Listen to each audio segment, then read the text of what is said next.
Bună ziua, dragi invitați, participanți a acestui prim seminar online dintr-o serie mai lungă pe care o programăm.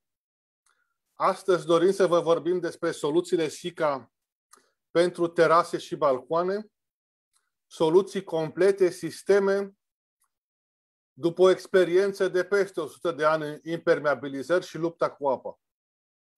Nu întotdeauna ne intersectăm cu proiecte ușoare, cu lucrări ușoare și provocările sunt întotdeauna pe măsură. În prima pagină avem aici o referință de la un acoperiș care în momentul în care era o ploaie mai puternică, intra apa și nu se știa pe unde, SICA a găsit soluția. În poza din stânga jos avem o lucrare de referință cu o hidroizolație făcută în 2005 și care și în zi de astăzi stă la fel de bine. Desigur că avem și poza din dreapta, unde în prima iarnă au apărut probleme pentru că nu s-a respectat propunerea noastră și nici soluția specificată și s-a încercat o improvizare de schimbare de soluție, iar la așa ceva se poate ajunge.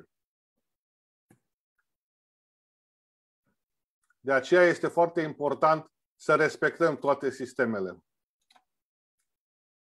Soluțiile SICA pentru proiecte rezidențiale sunt un pachet bazat pe experiența noastră și aici puteți vedea soluțiile de la fundație la acoperiș. Sigur că nu întotdeauna produsele vor fi vizibile, însă rezultatele obținute și renumele SICA este pe măsură și se observă cu ușurință.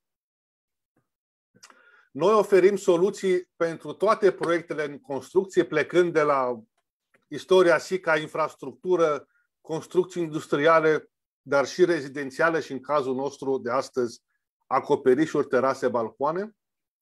Plecând de la construcții noi la renovare, acoperim toată gama de suport pentru dumneavoastră.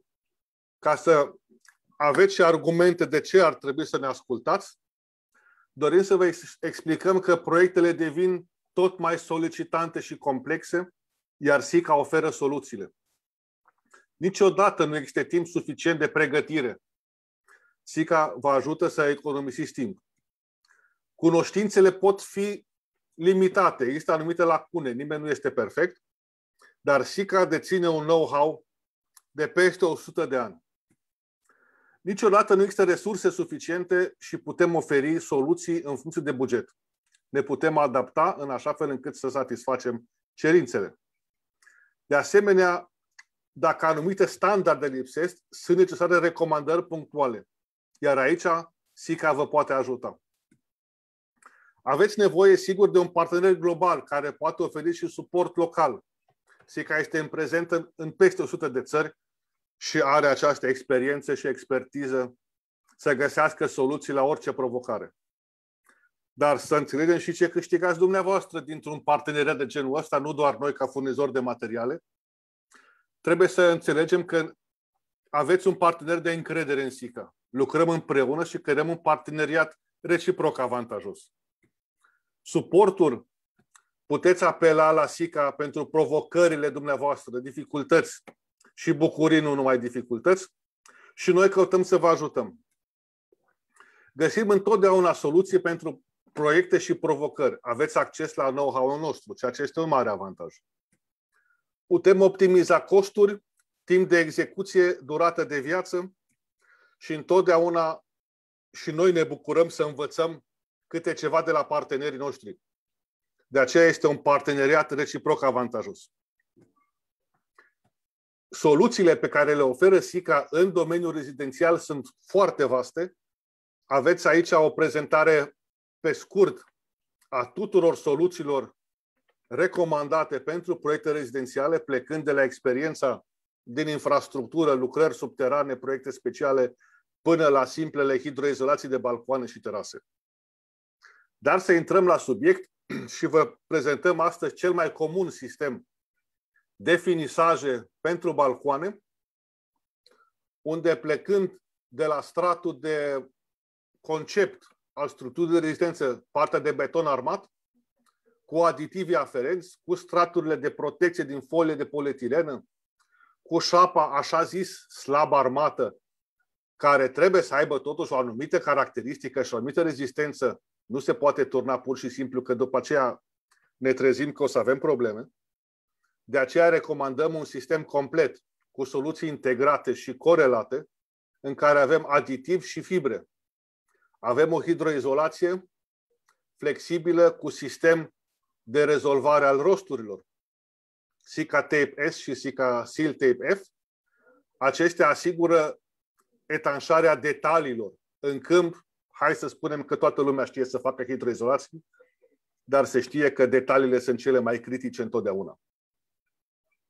La fel, folosirea adezivului corect, Ceram 255, C2TS1, un aditiv special, placa ceramică, în funcție de alegerea arhitectului, și de asemenea, la fel, foarte important, kitul de rosturi amestecat nu doar cu apă, ci înlocuită apa cu ceram latex grout sau anumite detalii cu Sikaflex 11FC, produs foarte cunoscut. Aplicarea acestui sistem integrat asigură etanșeitatea și durabilitatea unui balcon placat cu plăci ceramice.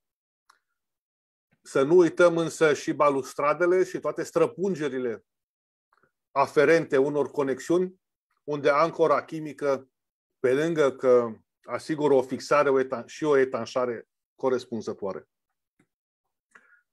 O altă soluție este sistemul finisat cu DEC, unde pe stratul de bază de șapă, recomandarea este în termeni inginerești echivalentă cu un C20 cu 25, un beton, ca și caracteristici, nu doar la compresiune, ci mai mult la smulgere, testul la smulgere, peste care se vine cu membrană lichidă și se poate ulterior cu sistemul de DEC, cu lemn, cu piatră naturală, cu ce își dorește arhitectul și beneficiarul. Având o hidroizolație durabilă, orice punem deasupra nu face decât să înnobileze această terasă și plăcerea de a sta și a savura un pahar de vin pe această terasă. De asemenea, câteva referințe din realitate, pentru că teoria e una, practica e alta. Avem detalii foarte importante legate de străpungeri, sistemul de evacuare a apelor, toate detaliile, coșurile de fum. Toate acestea sunt importante și avem experiența și putem ajuta cu un sfat, cu firme aplicatoare specializate, să asigurăm că nu doar specificația, teoria, dar și practica, realitatea ne va ajuta să avem o lucrare în care să uităm că avem o hidroizolare, tot să fie ok.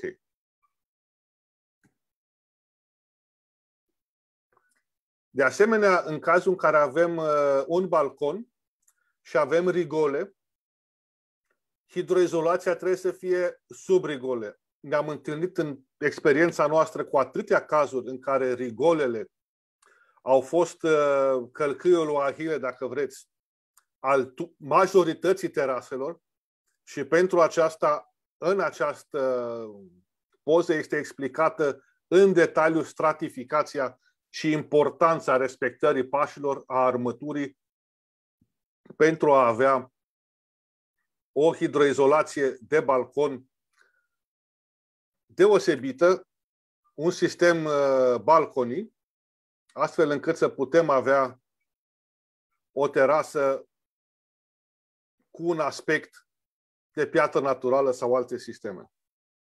Acest sistem Sika Balconii este bazat de poliuretan, rezistent UV, se întărește foarte repede și, practic, chiar și la o reabilitare, după un sfert de oră poate să plouă, nu este afectată hidroizolația. Pentru toate avem și lucrări de referință, inclusiv detalii legate de conexiunea cu balustradele, inclusiv balcoane speciale din monumente istorice, unde placarea cu gresie pe o suprafață curbă este mai dificilă. Acest sistem poate asigura foarte ușor preluarea diferitelor denivelări, pante și conferă și un aspect deosebit din punct de vedere estetic. Dacă analizăm situația teraselor peste spații încălzite, placate cu piatră naturală, cel mai greu este de înțeles asigurarea etanșeității din punct de vedere termotehnic, în primul rând, pentru a evita punct de rouă, condens, după care, desigur, etanșarea și folosirea unui adeziv corespunzător asigură succesul. Trebuie doar să ne gândim că în cazul placărilor ceramice cu adeziv, preponderent balcoanele expuse pe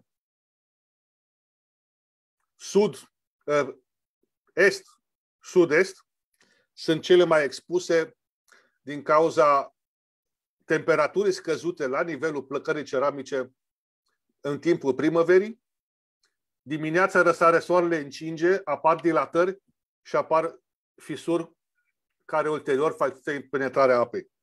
De aceea și astăzi prima prezentare este gândită în a vă prezenta sistemele SICA pentru terase și balcoane, fiind în general primele unde beneficiarii noștri își alocă atenția pentru a rezolva infiltrațiile apărute peste iarnă. Cine nu vrea placarea ceramică, poate foarte simplu să folosească membranele PVC cu sistem înierbat, unde există de asemenea un tip de membrană pentru partea orizontală care este rezistentă la microorganisme și un alt tip de membrană PVC rezistentă la ultravioletă. De asemenea, se poate merge foarte ușor și cu pietriș, cu lestare sau pur și simplu cu membrana rezistentă la ultravioletă. Pentru zona de trafic există o membrană specială de trafic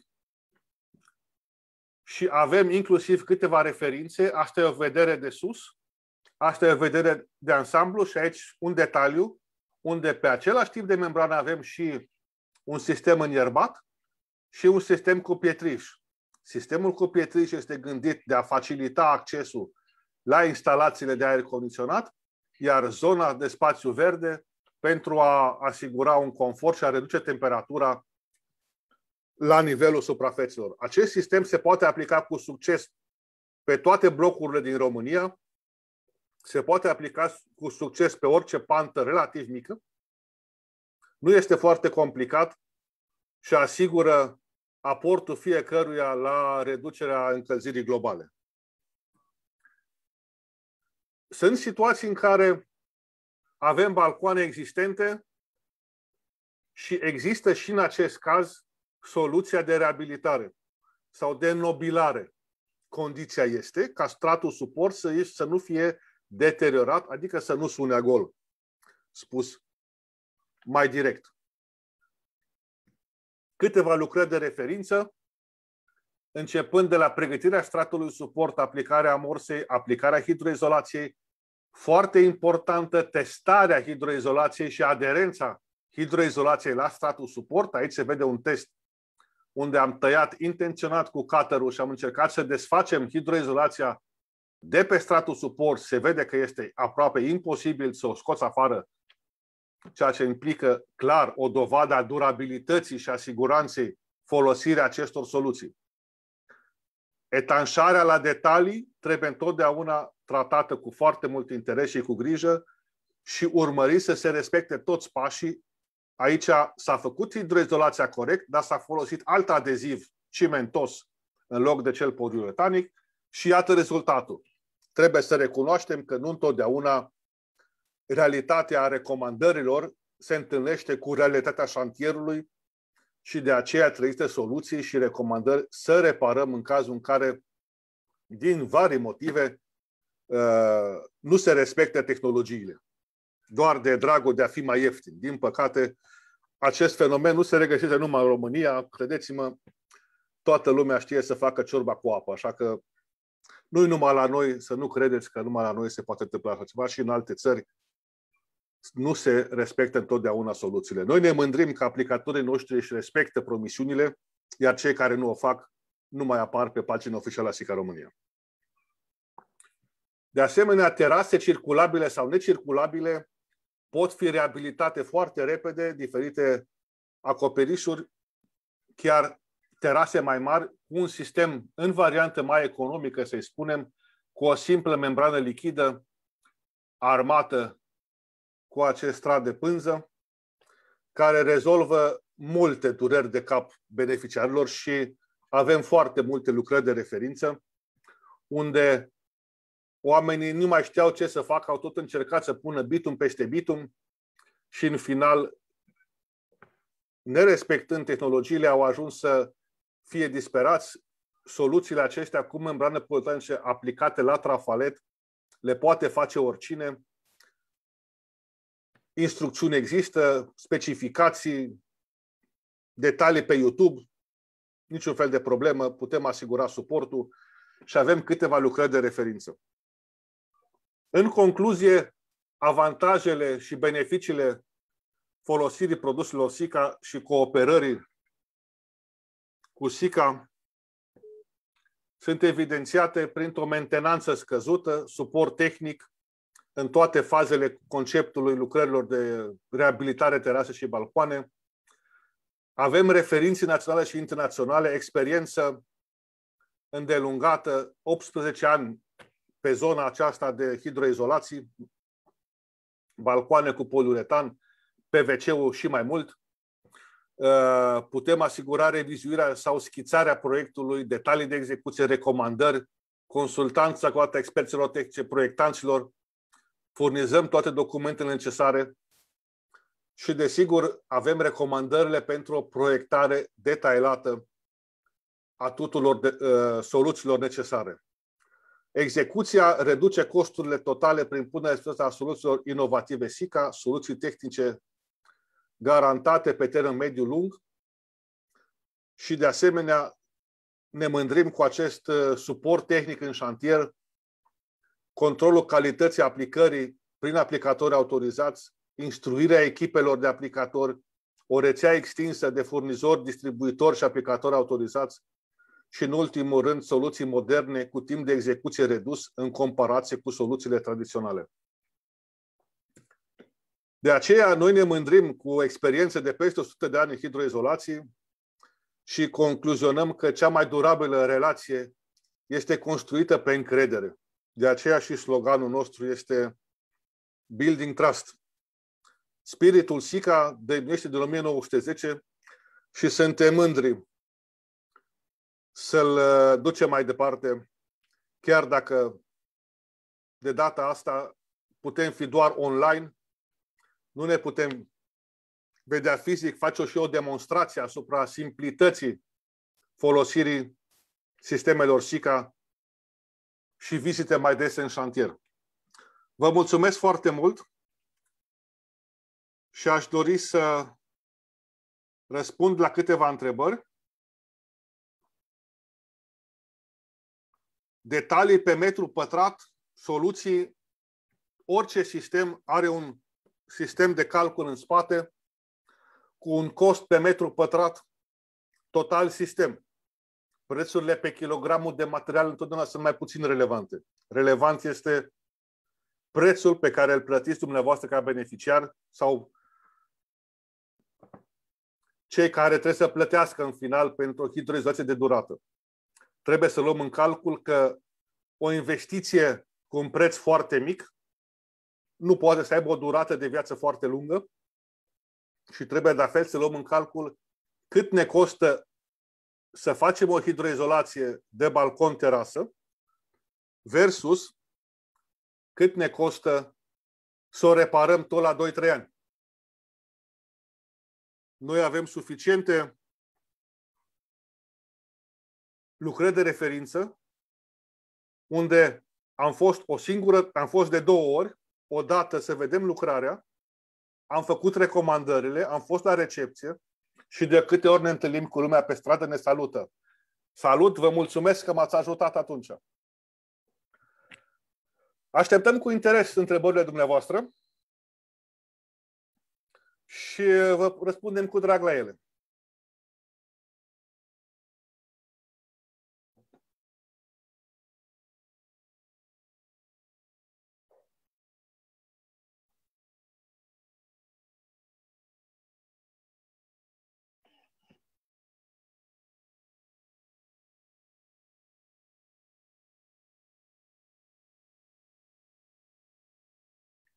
Nu vă sfiiți să puneți întrebări. Vă rog să le scrieți în chat și răspundem cu drag.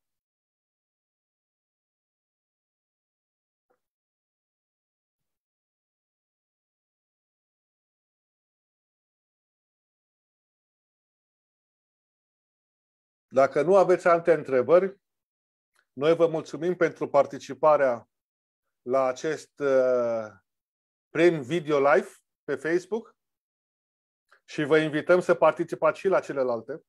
Le vom anunța din timp. Și putem să venim în întâmpinarea sugestiilor dumneavoastră. Dacă aveți anumite dorințe sau anumite cerințe în special, putem să le explicăm mai în detaliu. Vă rog să ne scrieți și vă vom răspunde cu cea mai mare plăcere.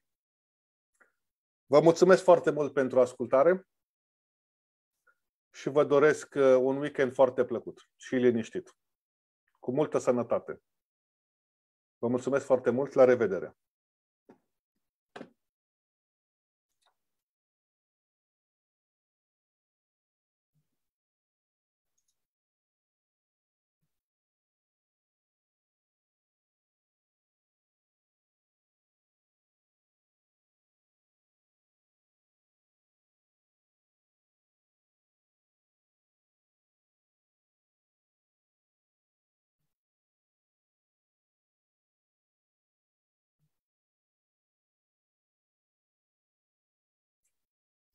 În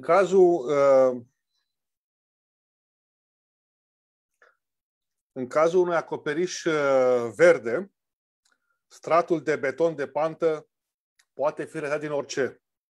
Nu trebuie să fie să aibă o anumită caracteristică, trebuie să aibă doar o rezistență la compresiune. Un M100 este suficient. Pentru că este doar stratul de pantă, cel mai ușor este dat din structura de rezistență.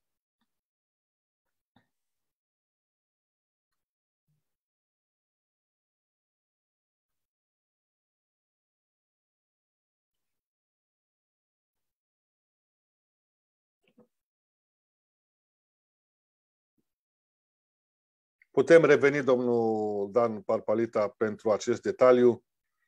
Îl aveți în catalog. Catalogul este și online pe pagina de Facebook, și pe pagina SICA România, unde aveți catalogul complet de soluții rezidențiale și găsiți toate detaliile cu specificațiile. Puteți avea acces la suportul colegilor noștri din localitatea dumneavoastră de reședință, cu o consiliere gratuită vis-a-vis de soluția recomandată pentru acest sistem înierbat, de exemplu.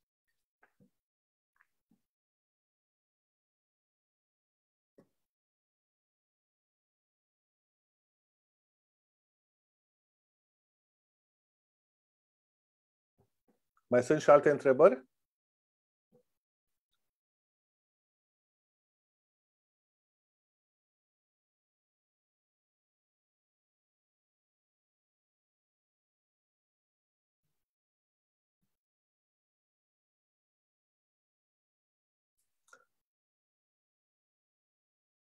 Da? Când folosiți sistem înierbat, nu sunt foarte necesare sau obligatorii fibrele, ele vă ajută fibrele și aditivii să aveți o întărire mai rapidă și puteți avea un acces mai rapid peste o șapă decât o șapă normală. Dacă aplicați o șapă normală, clasică, să-i spunem, timpul de așteptare este mai lung decât în varianta folosirea aditivilor și fibrelor. Și uneori timpul costă bani.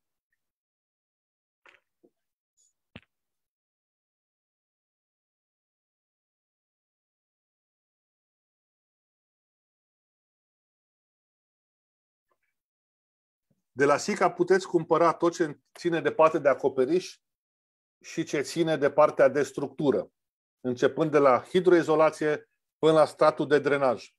Plantele, există firme specializate care oferă partea de plante. Sistem intensiv sau extensiv, există furnizori. Noi vă oferim sistemul pregătit pentru aplicarea sistemului de înierbare extensiv sau intensiv. De aici încolo se poate aplica orice fel de sistem de înierbare, intensiv sau extensiv, inclusiv pom fructiferi, dacă avem înălțimea necesară. Sistemul este gândit să fie protejat la rădăcini, microorganisme, să rețină suficientă apă. Suprafețele mari, în schimb, se recomandă a fi irigate în zonele de șes ale României.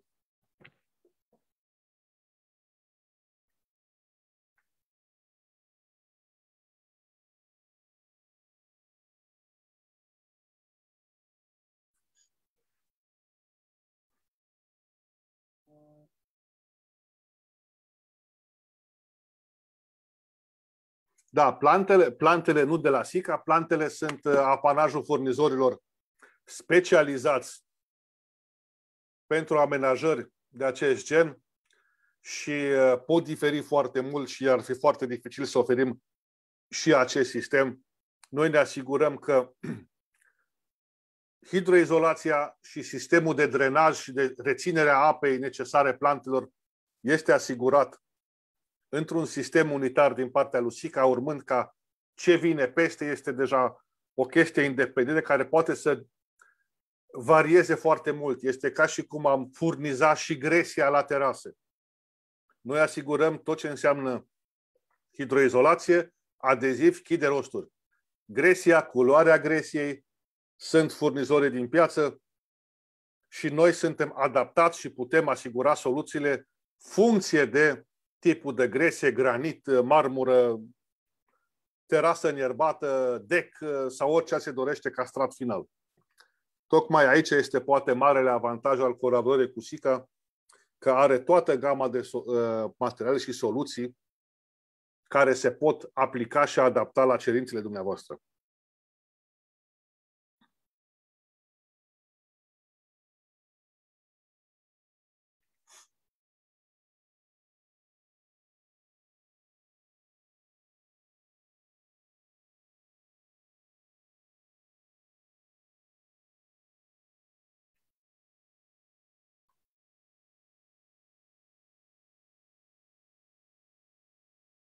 Dacă nu mai sunt întrebări,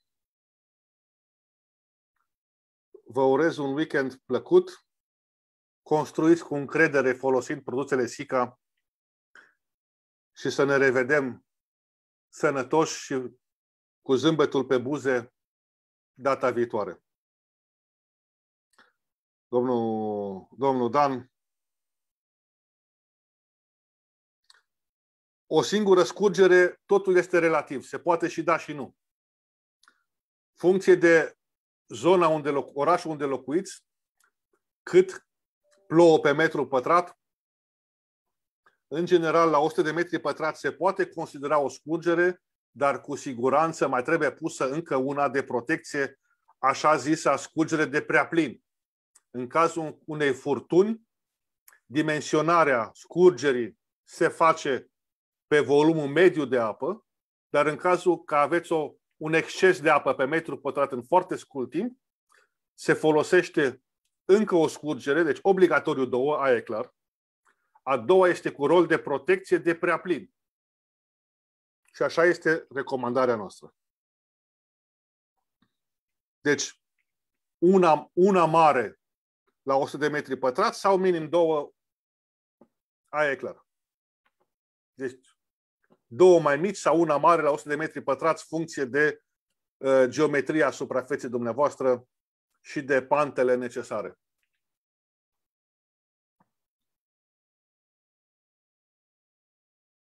Nu vă sfiiți să puneți întrebările noastre în continuare. Noi le vom avea acces la ele și cu drag vom răspunde la fiecare întrebare. Noi ne mândrim cu clienții care de câte ori au apelat la noi, ne-au spus mulțumesc și ne-au strâns mâna. Ceea ce este o mare bucurie pentru noi după atâția ani, să avem clienți mulțumiți și care ne recomandă mai departe. Vă mulțumesc frumos, vă urez un weekend plăcut, multă sănătate și să ne revedem sănătoși și fericiți data viitoare. Un weekend frumos, la revedere!